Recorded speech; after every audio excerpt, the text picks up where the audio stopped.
everyone, it's me again, Mr. Allen. Today we'll have another guest sharing his experience, his study experience in the two world most prestigious universities, University of Oxford and University of Cambridge. Let's welcome Brian. Hi Brian, hello. Hi, Alan. How are you Hello. doing? Hi, I'm doing good. How about you? Yeah, I'm good as well. Thank you for hosting, and hello to everyone as well.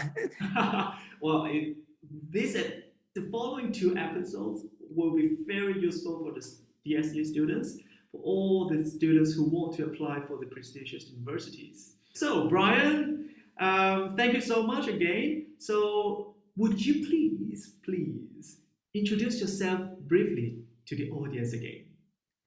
Yes, hello. So I'm Brian, and I did my high school in Hong Kong. Then I studied natural sciences in Cambridge, and after that, I went to Oxford, and now I'm doing a PhD there. So I did I did study undergrads in Cambridge, but then after I moved to Oxford, I do a bit of teaching myself as well. So I can probably tell you a bit of how things work on both sides. Right. Well, from studying to teaching, the whole journey it is really awesome, I would say, and wonderful, Yeah, right? it is very magical. It's a magical process. It's definitely not something that I thought I would do 5 years ago. But what would you choose now to teach in the university? Well, I always enjoyed it. When I was a student in Cambridge, I always enjoyed those because to everyone we have really small size classes of one student or sometimes a professor or a PhD student would have maybe 1 to 2 section with students for maybe an hour per week, and I really enjoyed those classes because those really made me think, and the teachers that I used to have um, they really inspired me, and they asked really tough questions to Yeah. make me learn. So I kind of want to it was a great experience, and I try to want to kind of re-experience that, and also kind of do some teaching myself because it is kind of something that I always enjoyed. As a researcher, do you always need to go to the library or to go to this kind of research station to complete your work? Because I know that people always thinks that people who study in the prestigious university, what they're usually only doing is sitting in the library reading books, Oh yeah. to stay in the laboratory and do all the experiments all the time. Yeah. So this is like this kind of like maybe a stereotype or some kind of thoughts. So it is true. Well, and then yeah, and then it's kind of true. It's in a pop culture that you just end up with scientists in the lab and with weird hairstyles and and no sort of personal hygiene at all. Well, at least this year in the pandemic, this COVID year proved that it's not the case because most libraries are closed for this year. So Yeah, um, true, true. students they work at home and they are quite um, happy with it. Well, people do kind of work long hours in laboratories, but it's there are different peoples there. So you have people from your research group. There are also people from um, other research groups. So um, definitely people do kind of care about how they wear it, how they look a bit more. As a student or as a person who has already experience in both University of Oxford and or University of Cambridge, um, what do you think the differences of teaching style between the two universities? Or are they Oh, actually quite similar? oh, that's a dangerous question. I have to answer it carefully Whoa, without okay, yes, without yes, okay. okay. There's a lot of what kind of rivalry between Oxford and Cambridge. People don't mean it for real. There isn't some real rivalry, but people do joke about the rivalry all the time. Um, I can't say much for the other subjects, but at least for science, I think in Oxford you do start with a more like in Cambridge, the degree is more kind of like more general, as in you learn like a lot of different subjects and you gradually specialize. But I think in Oxford, you when you apply, you just apply for, say, maybe like chemistry or biochemistry or physics. So you just apply for a more um, kind of like a narrower area. Even though after you get admitted to that course, in the first year you have to learn a lot of basics about other branches of subjects, like other kind of branches of science as well. But I'll say you definitely get more um, choice in Cambridge compared to in Oxford. So I guess if you already know like which course you want to do, if you're like certain that you want to do like maybe biochemistry or chemistry, then like both Oxford and Cambridge would kind of like work for you. But if you're not sure, then maybe it's good to apply to like a broader program like the one in Cambridge. I know that, like, for example, the Oxford tutorials Yeah, are quite unique, or yeah. they're quite distinctive in compared to the other universities. But could you please explain a little bit more how this tutorial class help the students? Because I know that, for example, in Hong Kong universities, they also have tutorial classes. Okay. So as well as our my previous university. But how this tutorial class differentiate from the others? So I think for Cambridge and also for Oxford, like a lot of classes are like really small, as in like it's like 1 to 2 or maybe like 1 to 3 in terms of the student, like the teacher to student ratio. So in those cases, the the teachers or the well, yeah, the teachers or the academic can really structure the class based on the assignments that students handed in. And so You mean I'll like say small. like a tailor-made class for you? Three. Yeah, it's like a tailor-made class. Yes, Oh, okay. I think. Well, I guess you're probably the expert in like how like classes, the dynamics works like in when you have different like class sizes. But I think probably like 3 to 4 is about the maximum number when you can have like a really tailor-made class. Whereas if you have like a larger class size, so say maybe 7, 8, or like 10 people. Like students definitely do get to learn a lot and have like a good interaction, but it's quite hard to have like a tailor-made class if you have like a larger group. Yeah, true. But then, do you still have a huge lecture, like a whole lecture, with like Yes, we thousands of do. students together? Do you still Yes. have that? Okay. So maybe not 1,000, like maybe like 100, like maybe like like 100 students. Yeah. 1,000 would be Sorry. good. Yeah. So we do have like classes like now those are like online lectures where you get to learn the fundamentals, like the basics of your course. And then usually there will be like problem sheets where, well, so for more calculation based subjects, so like maybe more problem solving based subject like physics, chemistry, you have like problem sheets and then you have to complete those. So those are mostly those mostly test you on your application on um, of the stuff that you learn in lectures. And and for more biological subjects, usually you write an essay um, Mm. for the classes. And usually they will like go through your essays and go through your assignments and provide like really a personalized feedback on that.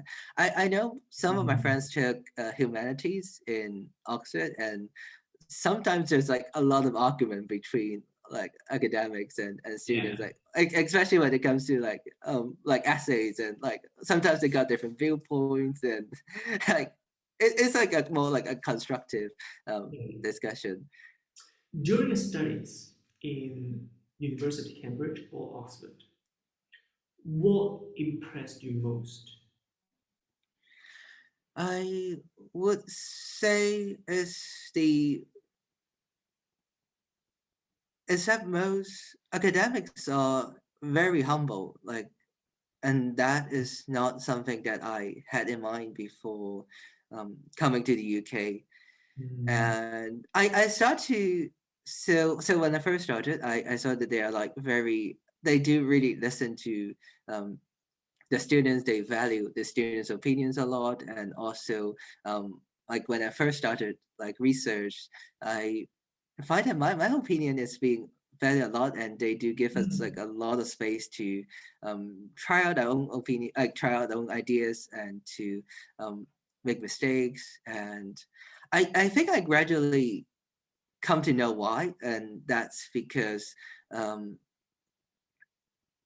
like academia, it's academia, and like research is a very humbling experience. And as a researcher, you have to constantly face your limitations and to admit the idea that you really don't know about a lot of things, Mm. or that the assumptions that you think is true like yesterday might prove to be totally wrong in just a few days time. So this is probably why like most academics, like even like some really prestigious or like some really famous professors or like Nobel laureates, they are incredibly humble, and they are really open to new ideas and new Yeah. perspectives. Well, I totally agree because if I am not a internal student in the university, I would think that wow, in the University of Oxford or Cambridge, they're always at the unreachable ones, right? Yeah, yeah, exactly. Like that's what I had in They're like mind. the same, they're the same over there, and they're teaching us. They're giving you so many researches, so many knowledge, and it's the knowledge of world. Yeah, But yeah, this is the stereotype I will usually think of. But now you're telling me that wow, they're quite open communicating, very open to new ideas, open to discuss. I think this is really good. exactly. That's one thing I really love about here. Other than academic studies, what is the best part of studying in UK, Oxford, or Cambridge? The best part. Oh, there Don't are tell me many good about the things. rain. Don't tell me about the rain. You know about that.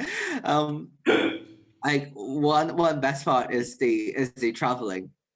The traveling. So yes, like especially not now in COVID times, but there are like really cheap flight tickets from London to essentially all of Europe, and you could just get on like a weekend getaway trip with just some like maybe Mm. the return tickets could cost like less than like 500 Hong Kong dollars, and you could spend a decent time in Prague or in Vienna or some Yeah. parts of Europe. So that's definitely something that I like, because I enjoy travel a lot like myself. And you also get to meet different people. I think like the UK is a very diverse place, and like Oxford and Cambridge are especially very international. So you do get to meet friends from like friends and people from all around the world, and you like it's like no matter what your personality is like and how your character is like, you can always find friends that kind of like resonate with you, and you can find like really Mhm. good you can meet really good people in your life. So my last question is, what type of students do you think match with the learning style in Oxford or Cambridge? And that's a very important question. So definitely like I think students who like communicating and like voicing out their thoughts, or like students who really like discussing what they learned in class, would suit the Oxford and Cambridge environment the best, because um, in like classes and tutorials, there's like a lot of discussions. And even when we have practical goals, like even when we sometimes like after a day of lab work and we write a lab report, we Mm. still have like maybe some like a 5 to 10 minute like a one-on-one discussion Mm. with like a professor about the work that we handed in. So um, definitely like I think people who really like learning by communicating and um, and like chatting with people would be best suited for like Oxford and Cambridge. That's Mm. probably not like how a lot of people learn. I think a lot of people do um, prefer learning by themselves, like just in the library or like Right. by reading books and just having to like show up to like examinations, maybe I've come like 1 to 2 times per year where they will be um, tested. And so it's, I would say, because like the learning style here is quite unique and it's quite um, different from what people experience in high school. So not Mm. everyone can adapt well to it, and it's probably not suitable for everyone. Obviously, like most people who um, get into like Cambridge and Oxford would manage the course well eventually, but um, like a lot of us, like even though they really like the subject, they really enjoy what they're doing, but Mhm. they were not happy with the learning style and like how like all these courses, like all the set lines and all the classes are structured. And Mm. also have to be comfortable with the fact that you are mostly, well, I mean, of course you prepare a lot for the classes, but um, whenever you show up in the class, you'll be facing like unfamiliar questions, and you'll be quizzed on things that you don't know of, and you have to admit that you sometimes maybe Mm. you don't know like a lot of those questions, and you'll be grilled by like a professor in those like 1 and 2 classes. So you have to be ready to accept that as well. You have to openly discuss, you have openly to Yes, open your brain, open your heart exactly. to no matter to the researchers or to the people around you, to professors. So Yep. you open everything about yourself to the new world, to new knowledge.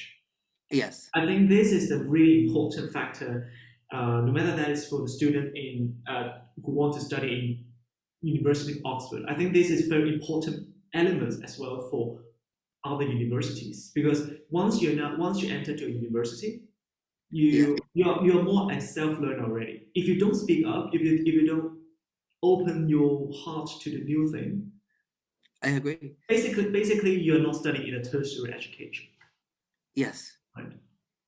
that's Yeah, true. that's true. Impressive. So yeah, so thank you so much, Brian, for telling us about the learning style and the teaching style in University of Oxford and Cambridge, telling us what kind of advice, what type of students will be matched to this learning style. So in the next episode, we're going to talk about his experience in admissions, how to get into these two prestigious universities. See you again. Bye bye. Thank you for hosting, Alan. See you.